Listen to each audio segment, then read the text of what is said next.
Eka Tamba oga na pressure On my head, on my head. Kana ae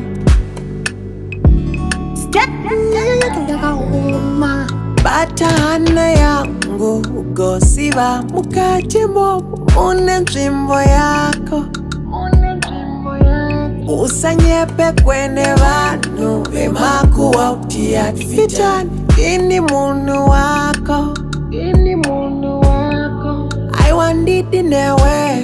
uri wangu ka chengeta rudo redu rusabiwa ningabaikana ndibatisise usasi tigochembetsana iwe uyapechkoneni timbo yemetsana saka batana yangu ugosiva mukati momo mune nzvimbo yako usanyepe kwene vanhu vemakuwa utia fitani ini munhu wako saka ndizvoka iwe ndizvoka saka ndizvoka zvatakawirirana aiwa ndizvoka iwe ndizvoka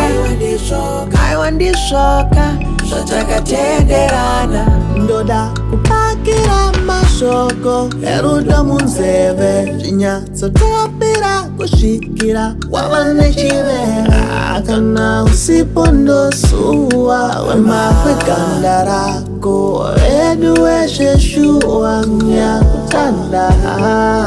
rambo uchindipurusi kuromenzana ndokwandinokurutsi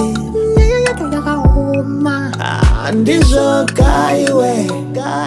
kana wave wangu ina ndizodawo kukuona une vamwe saka batana yangu ugosiva mukati momo mune nzvimbo yako usanyeperwe nevanhu vemakuwa tiafitani ini munhu wako saka ndizvoka iwe ndizvoka saka ndizvoka zvatakawirirana aiwa ndizvoka iwe ndizvoka aiwa ndizvoka zvatakatenderana ngatitungise rudo semoto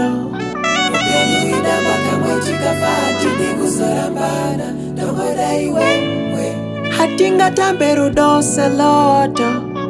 chero chikafa todanana chete tomuka zviboko inini newe iwe ukaisa nzeve yako pahana yangu uchanzwa ngoma yerudo ukaisa nzeve yako pahana yangu uchanzwa ngoma yerudo